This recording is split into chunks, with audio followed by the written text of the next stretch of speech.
On February 26, 2022, just 2 days after Russia crossed into Ukraine, the United States and the European Union pulled a financial trigger that would reshape the global monetary order forever. They announced that Russia would be cut off from SWIFT, the Society for Worldwide Interbank Financial Telecommunication. This isn't a bank. It doesn't move money. It is far more important. SWIFT is the secure messaging network that links 11,000 banks across 200 countries, coordinating $5 trillion worth of transactions every single day. Cutting a nation off from SWIFT is like ripping the wiring out of its financial nervous system. Russian banks could no longer send or receive international payments, no trade finance, no cross-border settlements, no access to global markets. It was the closest thing the West had to a financial nuclear weapon. Western leaders celebrated. Analysts predicted a total collapse. The ruble would die. Russia's economy would implode. Putin would be cornered, pressured into retreat, or even forced out by internal revolt. It was supposed to be checkmate. But something shocking happened. Russia didn't collapse. The ruble rebounded. Russian trade kept flowing, just not through SWIFT. More importantly, countries around the world saw what happened and drew a chilling conclusion. If the U.S. can sever a top 11 global economy from the financial system for political reasons, it can do the same to anyone. This triggered a silent revolution. Dozens of nations began building their own payment systems, stockpiling gold, creating alternative networks, and reducing their dependence on the U.S. dollar, because they understood the new rule. In a world where the U.S. weaponizes the financial system, the only safety is independence. And this wasn't the first time such a shift occurred. In fact, history shows the same pattern, repeating with near mathematical precision. Over the last 110 years, financial weaponization has happened exactly 4 times. Every single time, the same 5-stage sequence unfolded. A dominant power controls the global financial system. It weaponizes that system to punish rivals. The targets develop alternatives. Neutral nations hedge their bets. The dominant financial system loses power and the dominant currency declines. The West thinks that by weaponizing SWIFT, it demonstrated unmatched power. But in reality, it accelerated the erosion of the very dominance it relied on. This documentary will show you the 4 historical cases that prove the pattern, the 5-stage sequence that is already underway, the hard data showing the system breaking in real time, why China is the biggest winner, and why the timeline suggests the US dollar has about 20 years before it loses global reserve status. Because when Britain weaponized its financial system in 1914, the pound lost reserve dominance by 1,944 30 years later. The U.S. weaponized SWIFT in 2022. The countdown has already begun. And this time, the decline may be even faster. Because unlike 1914, today countries already have alternatives, already have competing financial structures, and already have technology that accelerates systemic change at a pace Britain never faced. But before we examine how the SWIFT weapon backfired, we must first understand what SWIFT actually is and why it matters. SWIFT is not a bank. It holds no money. It transfers no funds. It is a messaging system, a secure, standardized communication network used by banks to authorize international transfers. When Bank A in New York wants to send $1 million to Bank B in Tokyo, the actual money moves through correspondent accounts. But the instructions, the vital authorization message, travel through SWIFT. Without SWIFT, the transaction is impossible. Created in 1973 by 239 banks from 15 countries, SWIFT replaced the outdated, error-prone telex system. Its impact was immediate. By 1977, it processed 10 million messages per year. By 2024, over 11 billion messages annually. SWIFT became the circulatory system of world finance. And even though SWIFT is headquartered in Belgium, its true power lies in something deeper: the dollar. Most SWIFT transactions ultimately settle through dollar clearing banks in New York. The U.S. Treasury can sanction banks. The Federal Reserve can cut institutions off from dollar settlement. And because SWIFT relies on dollar clearing to function, America holds massive influence. This is why the U.S. could pressure SWIFT to disconnect banks in Iran in 2012. And it worked. Iran's oil exports collapsed. Its economy shrank 9%. Inflation exploded to 45%. In 2015, Tehran came to the negotiating table. The SWIFT weapon was powerful, but it planted a seed. Countries realized that reserves and payments depend not on contracts, but on political permission. And so the first cracks appeared. Iran built alternative channels: barter networks, crypto rails, direct settlement with China and Russia. So when sanctions returned in 2018, Iran survived more easily. It had quietly reduced its reliance on SWIFT. But the Russia cutoff in 2022 was the moment everything shifted. Because this time, the target wasn't a small, isolated nation. This time, the target was the 11th largest economy, a top global energy exporter, a nuclear power, and a permanent UN Security Council member. Cutting Russia off from SWIFT wasn't just economic pressure. It was a declaration that the U.S.-led financial system could exclude any country on Earth, no matter how large, how powerful, or how integrated into global markets. And every nation watching understood the new reality. If you cross Washington, your reserves can be frozen. Your banks can be isolated. Your currency can be silenced. Your economy can be strangled in days. So countries faced a choice: accept permanent vulnerability or build escape routes. And most chose to build the escape routes.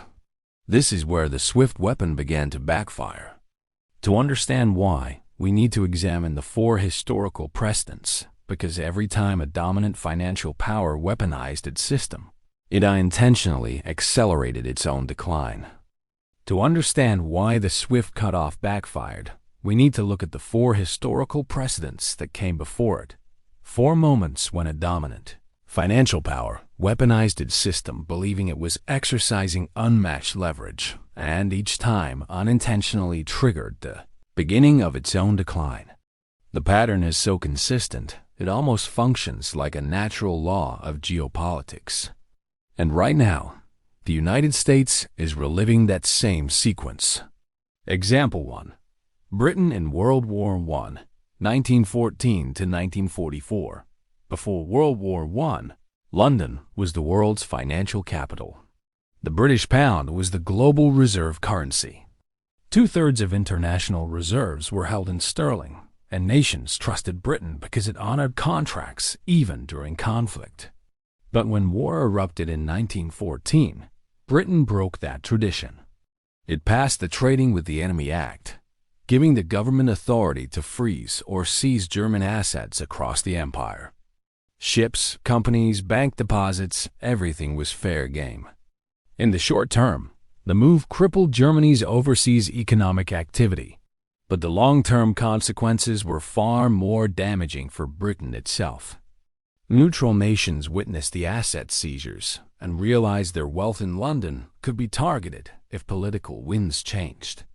So after 1914, they quietly diversified away from sterling. Gold holdings rose. Foreign governments opened accounts in New York, Paris, and elsewhere. The United States benefited enormously, with New York emerging as a rival financial hub. By the time the Second World War arrived, Britain's financial influence had been hollowed out by decades of declining trust.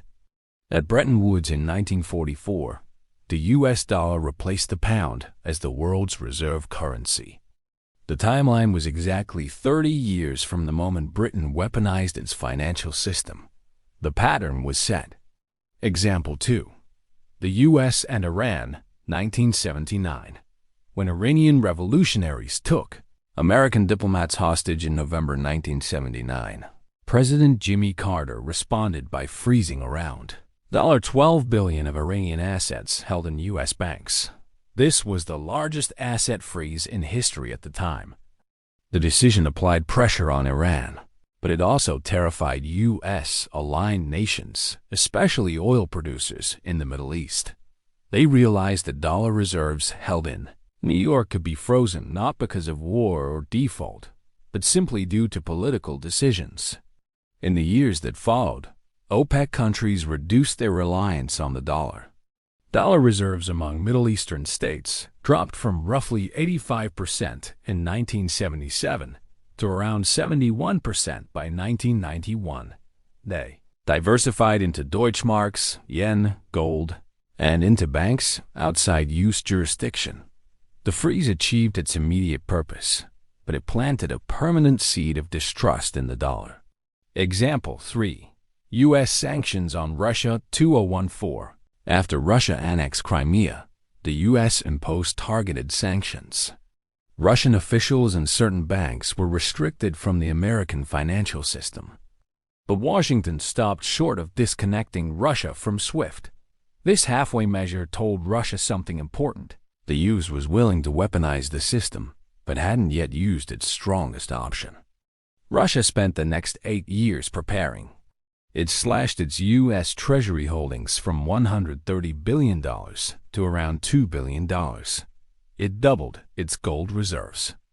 It built SPFS, its own SWIFT-like messaging network. It negotiated yuan-based trade with China, rupee-based arrangements with India, and ruble settlements with neighboring states. By 2022, Moscow had deliberately reduced its vulnerability, something Western analysts underestimated. Example 4. The U.S. and EU cut Russia off 2022. On February 26, 2022, the United States and European Union deployed the financial nuclear option. They disconnected major Russian banks from SWIFT and froze $300 billion in Russian central bank reserves. The immediate financial shock was severe. The ruble crashed. Markets panicked, and the Russian public rushed to withdraw cash. But within months, the situation reversed. Russia's central bank raised interest rates, imposed capital controls, and shifted energy exports to China, India, and the Middle East. Payments moved into yuan, rupees, and dirhams. By late 2022, the ruble had fully recovered. By 2023, Russia's economy grew faster than much of Europe. The real impact wasn't on Russia, it was on global trust in the dollar and the Western-led financial system. Every country watching understood the new reality.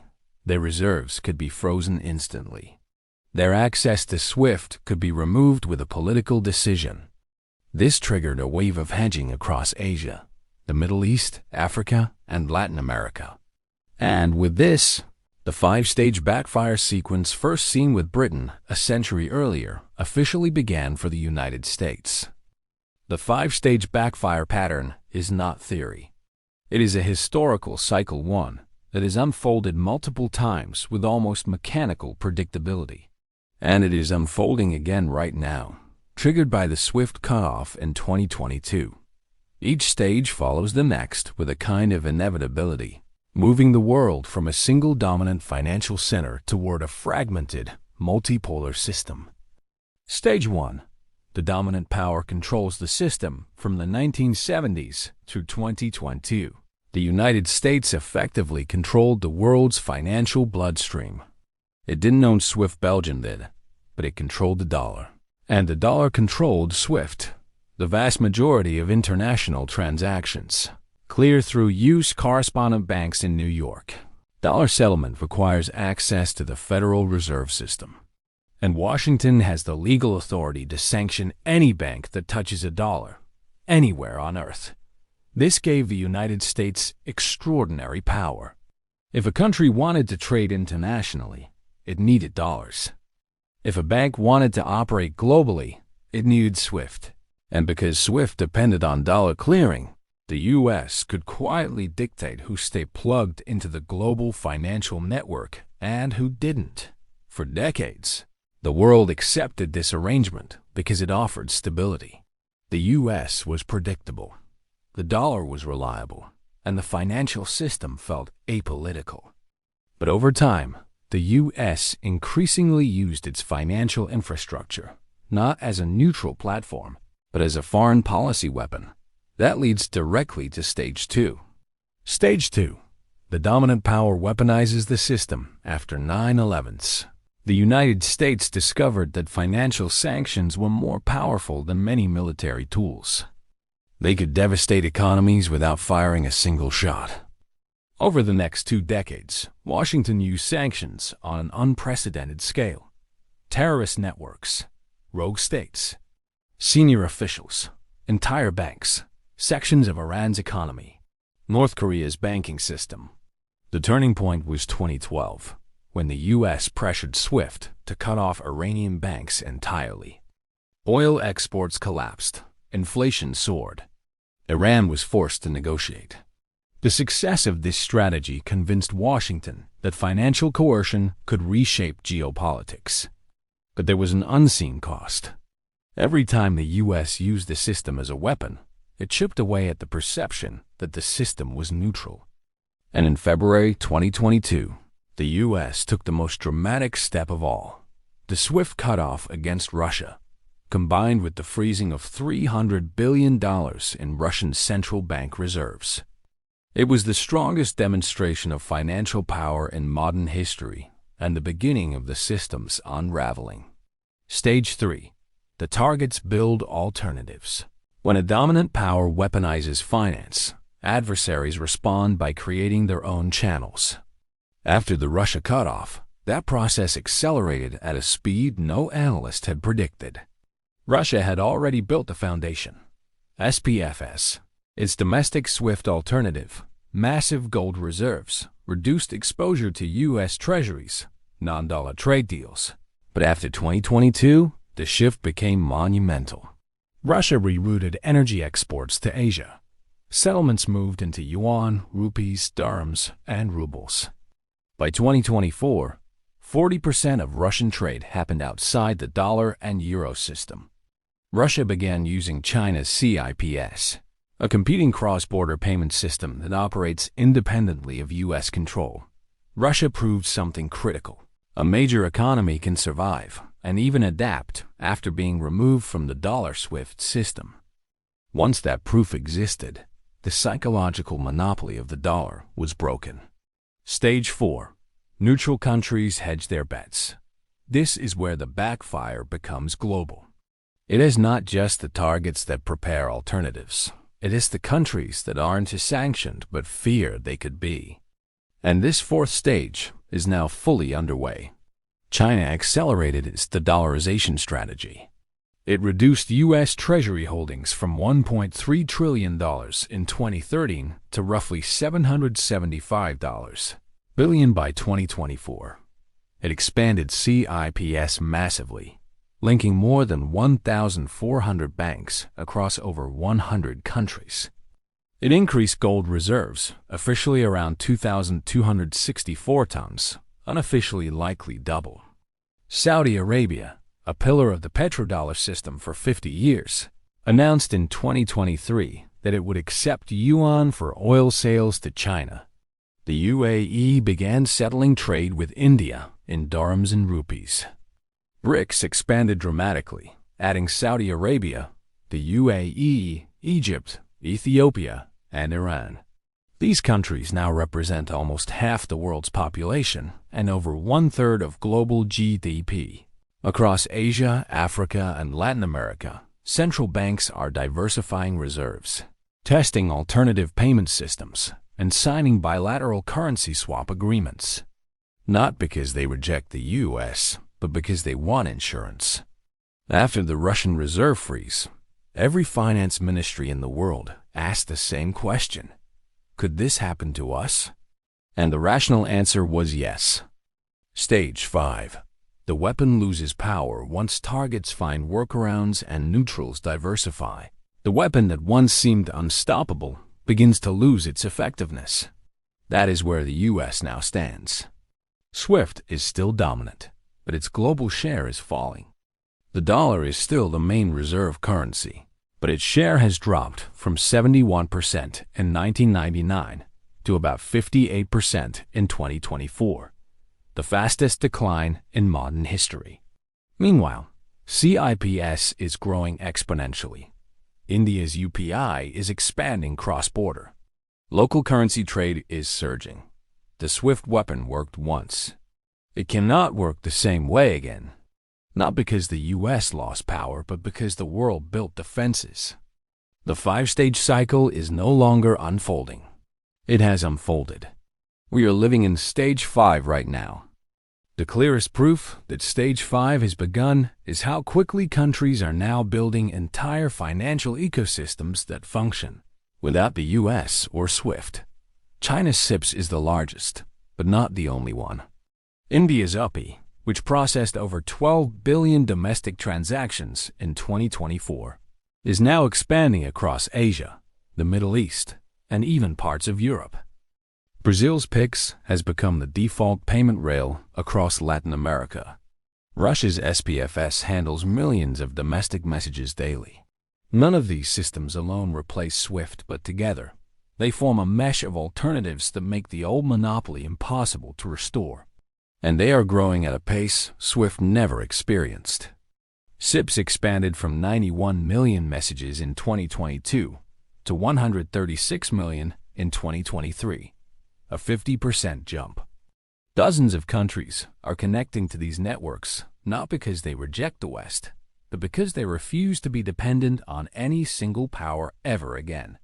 Defensive diversification becomes a permanent global habit, and once that habit forms, the dominant system never regains exclusivity. The same trend shows up in reserves. The dollar's share has dropped to roughly 58%, and the decline is accelerating.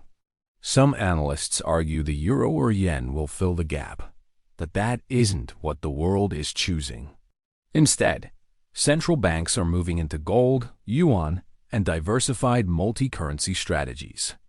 Even close-use partners, Japan, South Korea, Singapore, increased gold purchases and reduced treasury exposure after 2022. The message is unmistakable. The world is preparing for a future where the dollar is important, but not supreme. BRICS expansion confirms this shift. In 2023 to 2024, Saudi Arabia, the UAE, Egypt, Ethiopia, and Iran joined the bloc, transforming it from a symbolic coalition into a geopolitical force. These 9 nations represent nearly half of humanity, over a third of global GDP, and close to half of global oil production. BRICS is now developing shared payment rails, settlement systems, and discussions around a commodity-linked currency for cross-border trade. It doesn't need to replace the dollar. It only needs to offer an alternative. And alternatives are exactly what weaken a monopoly. All of this leads to the most critical question. How long does the US have before dollar dominance ends? History gives us a blueprint. When Britain weaponized its financial system in 1914, the pound collapsed from reserve supremacy over the following 30 years. The US deployed its financial nuclear option in 2022. Under normal conditions, the timeline would mirror Britain's, but we are no longer in the world of telegraphs and steamships. Today's digital infrastructure accelerates everything. CIPS grew faster in 3 years than SWIFT did in 15. Gold purchases hit 50-year highs instantly. The dollarization agreements spread across continents in months, not decades. That is why analysts estimate that the transition to a multipolar currency world could take 15 to 25 years from 2022. That places the dollar's loss of unrivaled reserve status somewhere between 2037 and 2047. The dollar won to disappear. It will simply become one of several major currencies instead of the world as singular anchor.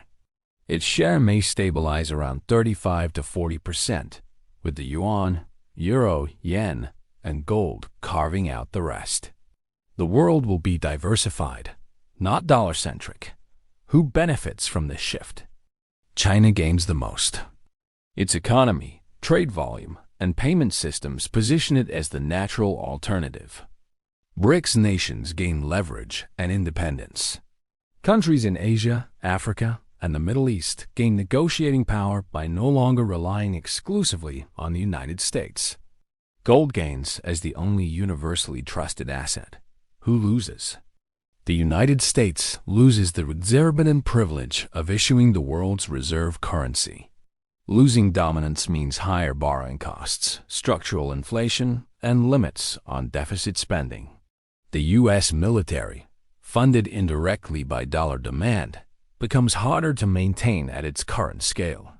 Europe also loses influence, tied too closely to a dollar system whose dominance is fading. The conclusion is stark but unavoidable. The SWIFT weapon worked once, but only once. After it was used against Russia, the world understood the real lesson. Any country could be next. Financial weaponization doesn't scare rivals into compliance. It motivates them to build escape routes. And once the escape routes exist, the weapon no longer works. February 2022 will be remembered the same way historians remember. August 1914, the moment when a global superpower unknowingly triggered the decline of its own monetary empire. Not through invasion, not through defeat, but through the decision to weaponize the very system that gave it dominance.